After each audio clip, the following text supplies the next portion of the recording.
Narendra Modi reviews vaccine development and manufacturing process.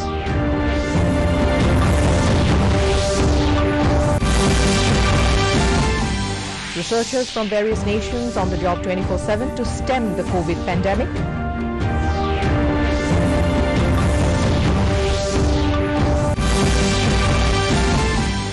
India's COVID-19 recovery rate touches 93.68%. COVID warriors in the Northeast are battling COVID pandemic valiantly. And while some Western nations have put up a valiant fight, others, including Africa, have seen a rise in the curve. A very good evening, viewers, and welcome to the Northeast News Bulletin from the studios of Doordarshan Kendra, Guwahati. This is Hongita Kakuti Pathak, and now the stories in detail. Prime Minister Narendra Modi today reviewed the vaccine development and manufacturing process at the Zeidus Cadila Pharmaceuticals Vaccine Development Facility in Ahmedabad. He held discussions with the scientists and vaccine developers. The Zeidus facility at Zeidus Biotech Park is working on the ZyCoV-D, a COVID vaccine candidate. It will also apply for phase 3 clinical trials of its experimental COVID-19 vaccine in December. The company is likely to roll out the final product by March next year after success of all trials. In a tweet, the Prime Minister said he has complimented the team behind these efforts for their work, stating that the centre is actively working with them to support them in their journey. Flying to Hyderabad next, Modi reached the Bharat Biotech International Limited on the outskirts of Hyderabad. Meeting with scientists, the Prime Minister discussed the roadmap of vaccine production and supply. Currently, the phase 3 clinical trials of Covaxin are underway, involving over 25,000 volunteers in 22 states across the nation. The frantic research by various nations in the world to stem the COVID pandemic has led to research on implementation and meeting supply. Over 100 universities, including China and Israel, among others, are on the job 24/7. Various pharmaceutical firms such as Pfizer, AstraZeneca and Moderna Inc. are at the forefront. Vaccine trials are going on at Ahmedabad, Hyderabad and Pune. The country's COVID-19 recovery rate has reached 93.68% as a total of 41,452 patients have recovered during the last 24 hours.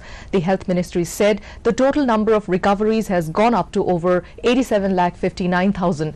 The actual caseload currently comprises only 4.87% of the total positive cases. Presently, the total number of active cases in the country is 4,54,940. During the past 24 hours, 41,322 new cases were reported, taking the total number of positive cases to over 93,51,000. The ministry said that effective implementation of the strategic and graded test, track and treat approach has led to higher recoveries and lower fatality. Currently, India's case fatality rate is at 1.46%, which is one of the lowest globally. During the last 24 hours, 485 deaths were reported, taking the toll to 1,36,200. COVID warriors in the Northeast have reasons to be satisfied over the role in stemming the tide of the deadly COVID-19 in Northeast. With the panic and fear triggered by the onset of the pandemic, the Northeast region can be said to be almost on an even keel now. Even as Arunachal Pradesh reports 911 active cases, the number for the dismissed cases has been pegged at 15,270. The tally for the dead has touched 50. As Assam reports 3,272 active cases, the number for the discharge stands at 2,08,068. The death toll in the state has reached 980. With Manipur totaling 3,252 active cases, the tally for the discharged cases is 21,006. The dead account for 256. The last state in the region to hold the fort safe against the pandemic, Mizoram, has now 434 active cases, even as the discharged cases account for 3,367. The death toll is 5. Notching up 1,222 active cases, Nagaland has 9,805 discharged cases, even as the dead number 64. Sikkim has 264 active cases, even as the cured cases account for 4,541 and the dead number 103. In Tripura, active cases are 703, even as the cured cases have been pegged at 31,568 and the death toll is 370. In terms of Assam and the COVID scenario, 149 cases were detected out of a total of 25,844 tests conducted with a positivity rate of 0.58%. 160 patients were discharged today. Even as the recovered cases topped 97%, 0.99 cases, active cases have been pegged at 1.54%. Deaths in the state account for 0.46%. While the COVID-19 has seen an upsurge in some parts of the globe, the fallout has been mixed. While some Western nations have put up a valiant fight, others, including Africa, has seen a rise in the curve. Even as new cases in the world have touched 4,41,157, confirmed cases have touched 6,534,526. The tally for the dead across the world has touched 14,26,101. We now take a short break and we'll be back with more news. Stay tuned.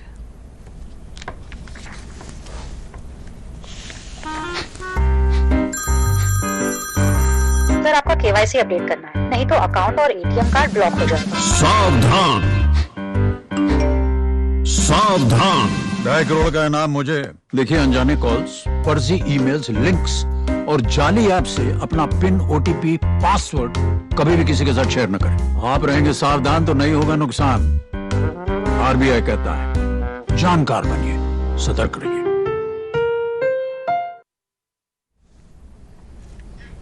After a lull of nearly 8 months, the demand for the Inner Line Permit, that is ILP, has resurfaced again. Amid the COVID-19 pandemic, various pressure groups under the banner of the Confederation of Meghalaya Social Organizations, that is COMSO, on Friday, took out a black flag rally demanding the implementation of the ILP in the state of Meghalaya. So far silent on the implementation of the ILP, the Chief Minister has been meeting with the Union Home Minister at regular intervals. This, despite the State Assembly passing a resolution in the ILP's favour. An online registration system for all entrants to the state will be put up in place soon, the Chief Minister said, adding that the procedure for such registration would also be simplified and made accessible through an app or website.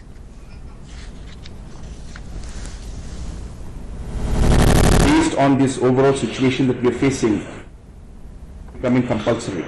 So even in the future now, people who are going to come into the state need to go through a compulsory registration process, and this process will be made very easy through a software and an app that is going to be online, and within seconds the person can register and receive a QR code.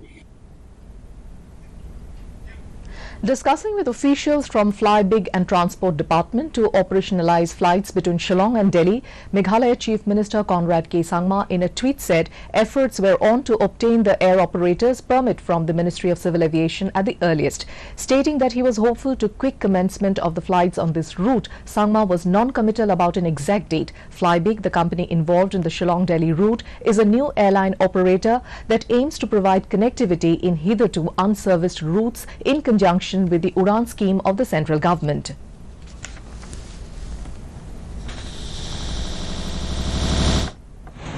The operators and the officials, we are hopeful that all the permissions will be received very soon from the Aviation Ministry, and we are hopeful that the flights also will start very soon. So I don't want to say anything right now in terms of the dates, but I am hopeful that very soon we'll be able to start the flights. So we're just waiting for the paperwork and the permissions today. In the Union Territory of Jammu and Kashmir, voting for the first phase of the first ever District Development Council elections and the Panchayat by-elections was over by 2 p.m. today. Elections will be conducted in 8 phases. Elaborate arrangements were put in place to ensure smooth conduct of polls.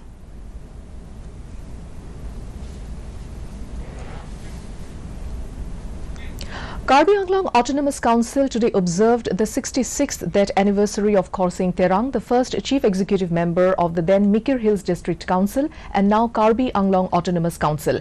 As a part of the program, Karbi Anglong Autonomous Council Chief Executive Member Tuliram Ronghang, several executive members, Principal Secretary Sanjeev Kumar Das and Terang's family members paid homage to the first chief executive member as well as the first MLA of Assam Legislative Assembly. A prayer meet and poem recitation on late Khorsing Korsing Terang was also held on the occasion. Chief Executive Member Tuliram Ronghang and Sanjeev Kumar Das, Principal Secretary, highlighted the eventful life of Korsing Terang.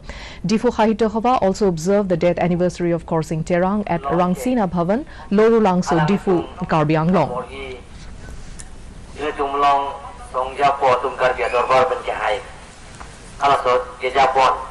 Maifu Kaulitang Sing Teron Langkung Habe On Chunbang Samson Singing di Song Be Labenari Sang Hotum Kacelang Pen Ile Tumzai Mitang Elamiki Epindeng Sumpot Emitang Ajudan Gibat Dupu Mathasi.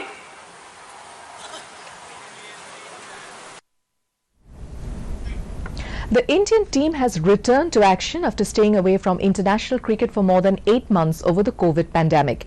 India is scheduled to play 3 ODIs, 3 T20s and 4 Tests during their 4-month stay in Australia. The first ODI was played on Friday at Sydney, in which India was defeated by 66 runs at the Sydney Cricket Ground. When India meets Australia in any ODI, it is considered as one of the most fiercely contested battles of the age and the magnum opus of all ODI contests. You can also watch our bulletins and other programs on our YouTube channel, DD News Guwahati.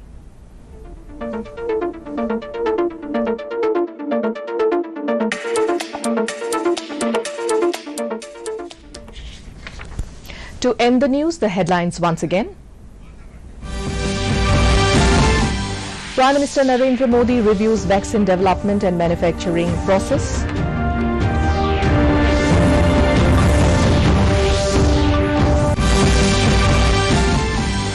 Researchers from various nations on the job 24/7 to stem the COVID pandemic.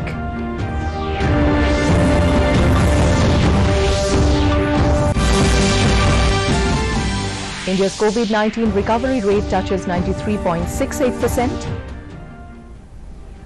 COVID warriors in the Northeast battling COVID pandemic valiantly. And while some Western nations have put up a valiant fight, others, including Africa, have seen a rise in the curve.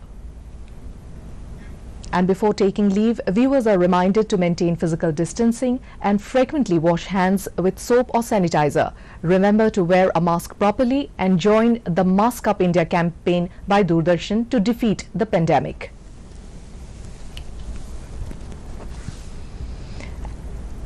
And that brings us to the end of this evening's bulletin. Thank you for tuning in. Namaskar.